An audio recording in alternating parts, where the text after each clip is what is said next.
All right, welcome back. It is still News Up. Let's dive straight into our very first conversation, which borders on revenue generation. Yes, the 2025 budget expectations for in terms of revenue from crude, where the federal government did benchmark crude expectations at $75 per barrel, seem to have been raised quite a lot of concerns. For so many experts, that was extremely optimistic by the government. As it stands, the price of crude in the international market has plunged from over $75 per barrel to less than $60 per barrel for the WTO, the WTO, and then just about $60 for the Brent crude oil. We're looking at how this would impact the Nigerian economy, knowing fully well that our expectations are benchmarked on $75 per barrel for the fiscal year 2025. And also, we're talking about production expectation of about 2,065,000 barrels per day as projected by the federal government. Dr. Bamidele Ayemibo joins me right about now. Let's make some sense. Let's get his perspective to this conversation. So good to have you on the show, Doctor. Good morning. Good morning. How are you? Hello, Dr. Bamidele. Can you hear me? Yes, I can hear you. Good morning.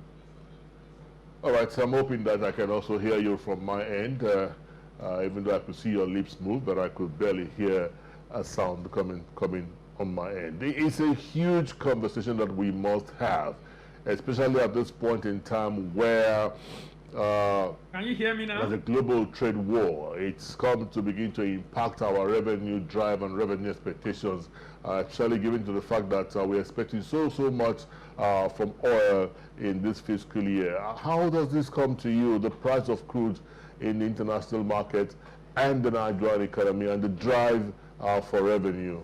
Speak to me, Dr. Bamidele. My desire for our country, Nigeria, is that we'll learn the lesson one way or the other. It's still amazing that at this point we always come back to this same point. Always come back to this same point. We are aware of the fact that about 90% of foreign exchange earning of Nigeria is from crude oil, revenue from crude oil.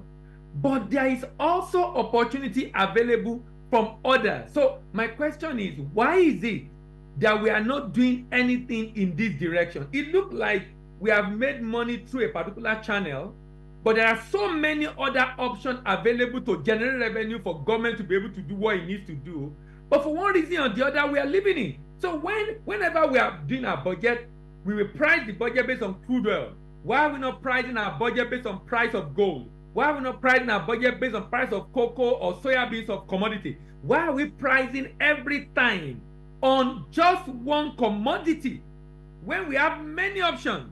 Maybe this situation will make us to have a rethink again and do something about this. So I'm surprised that we are having this conversation again, because we are not supposed to be having this conversation. It has happened to us again and again and again. So again, if we don't do something about it, Nigeria definitely have other options of generating revenue, both in Naira and in Forex. We are just focusing on one, and that is creating concentration risk, making it difficult for us to experience development we want, and borrowing so much because we're not making enough money.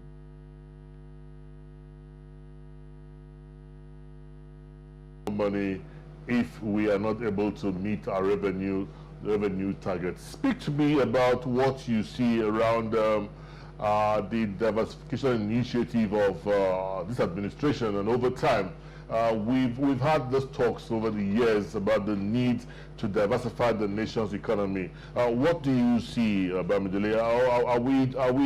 Are we too quick to be expecting anything from the diversification right about now?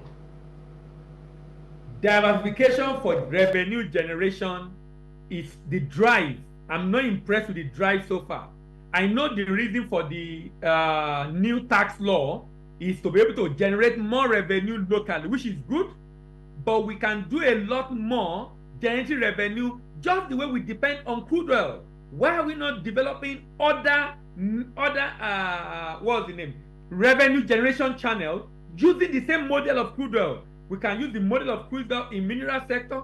We can use the model of crude oil in agri sector. Why is it that we are not looking at that? Those are the, for me, a more sustainable one that we have control over.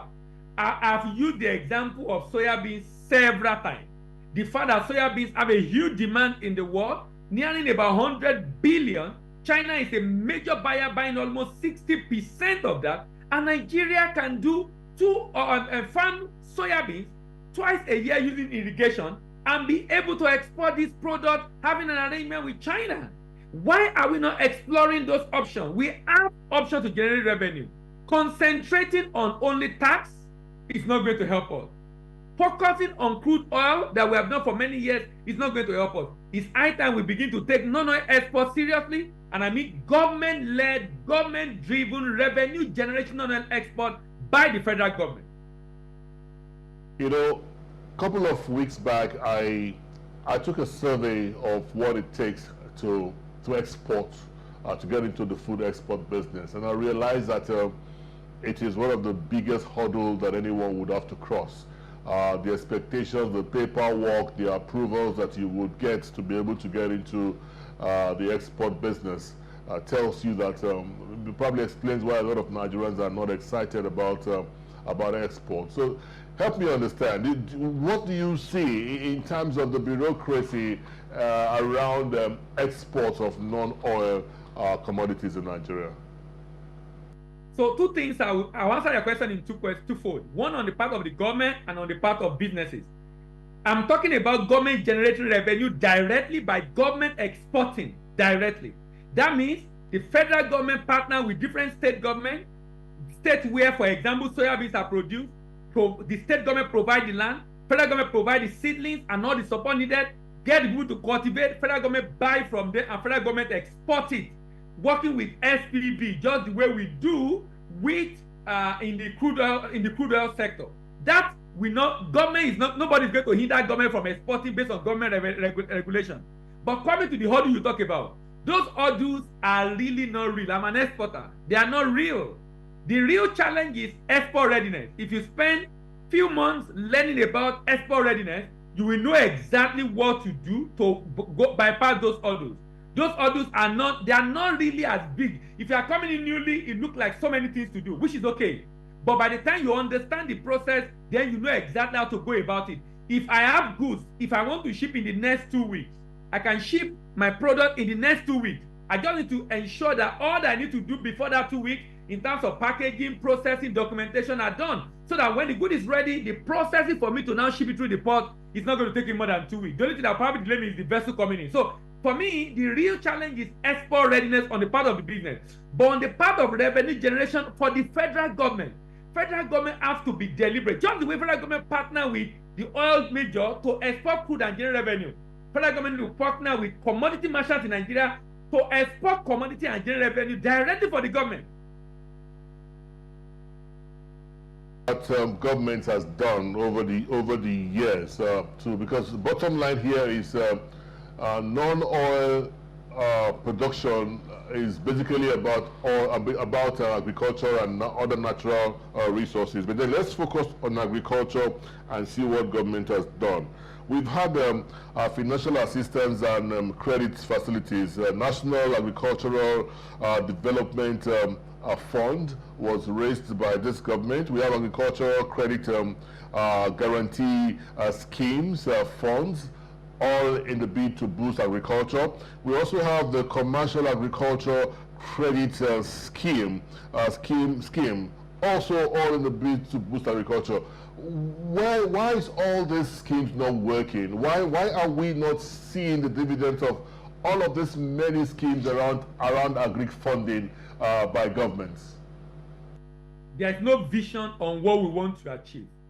I can't see any vision and goals set for what we want to achieve. So the government should say, we want to grow the volume of social product production from this to this within social year. Don't just make the fund available.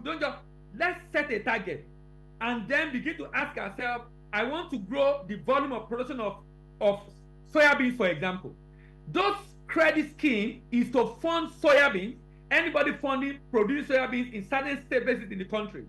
The guarantee is to support the funding of soybean inside the country. And this is the number of hectares we want to cultivate. This is yield per hectare. This is what we hope to get at the end of the day. We need to be deliberate about what we want. Do we want to generate revenue, generate forex? Okay, which commodity will give it for us that have a huge demand? Identify those commodities.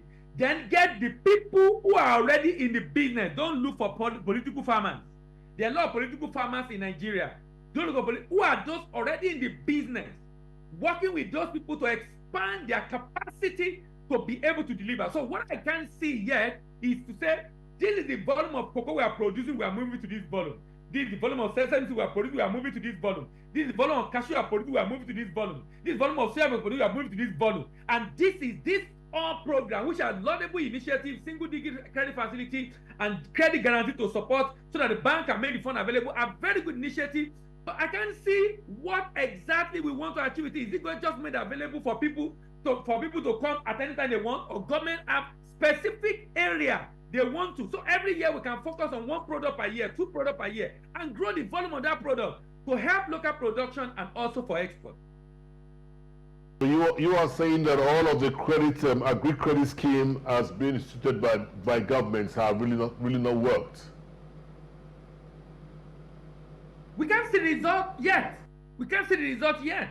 And that's what I'm saying, that it's good government tell us exactly which product. If you focus on the product, then we can measure the result in that area and okay, we have made progress in this area. I can't see the result yet because at least from the commodity being exported, we are not growing the export volume in terms of commodity being exported. Last year, we have increase in export volume from about 4 point something to 5.2 or 5.4, but that was driven largely by cocoa because of increase in cocoa price, not because we export more volume of cocoa. Because of increase in export of fertilizer, because Dangote fertilizer is now upstream and available and shipment is being done. So we can't see the results yet. And I'm saying, can we be very strategic, choose the product we want, increase the awareness for people to get into that space, and let's see what comes out at the end of the day. All right, Dr. Bamidele, do you really think we're in a bad place at the moment in terms of revenue given to the plunging of oil price? Are we really in a bad place? Looking at oil, in the light of all that you've established this morning, lack of attention to non-oil export and non-oil commodities, are we really in a bad place? We are in a bad place. It's going to make the value of Naira to go down again because we are not going to have enough forex to be able to fund our import. It's going to lead to inflation. It's going to increase the misery index of Nigerians. And that's why World Bank is saying there will be more poor people in Nigeria in 2026, 2027. Why? Because we are not doing enough to salvage the situation. And unfortunately, politicians also are not helping matters. We are still having so many cars, so many convoys, and so many costs of governance. How do we want to sustain this? It's not sustainable. So we are not in a good place at all. But the beauty is that there are solutions. I hope the politician will explore that option. All right. You also did not talk about the possibility of further borrowing. So again, which of course will increase our debt profile going forward. Even though we just celebrated the fact that we have paid off all our IMF legacy loans. Yes, we've paid them off. That's what the papers are saying. But then, with this current reality, it will bring about further deficit in the budget for 2025, which of course could also mean that government would have to go and borrow some more money, or better still, further impose some stringent revenue drive on the people, as we've seen in the last few months. Quite frankly, I'm not in support of Nigeria borrowing for consumption, to pay salaries, to pay our bills, or for the current expenditure. We should be borrowing for capital projects. If you are borrowing to build a farm settlement, if you are borrowing to be able to expand production, if you are borrowing for infrastructure, it makes a lot of sense. But I don't think we really need those borrowing.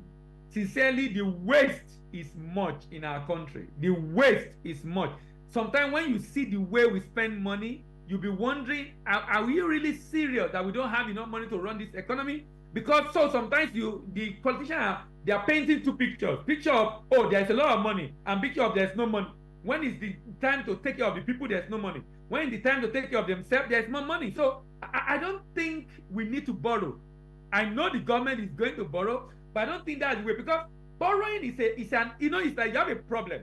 Rather than thinking on how to fix the problem permanently, borrowing provides a short-term solution, but you are going to come back to that same place again, where because you're now going to have to pay back that loan. Why don't you just fix the problem once and for all? So you won't have to come back here again, where you have to borrow again because you're not generating enough revenue.